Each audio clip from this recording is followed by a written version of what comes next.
Good afternoon, Lods. Kakatapos ko lang maglinis dito sa paligid ng bahay.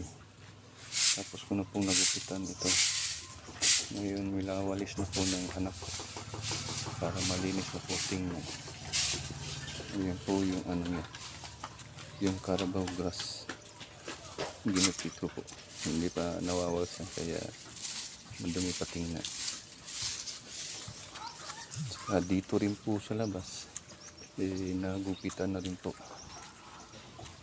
Walis na lang po yung kulang. Sana naman maganda tingnan.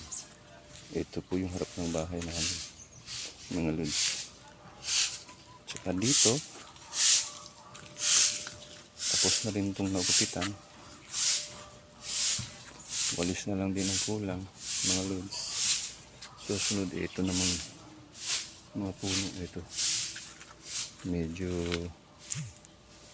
mahaba na. Ito po lods yung susunod kong gupitin. Ito, yan. Good afternoon, Lods. Enjoy your day and God bless.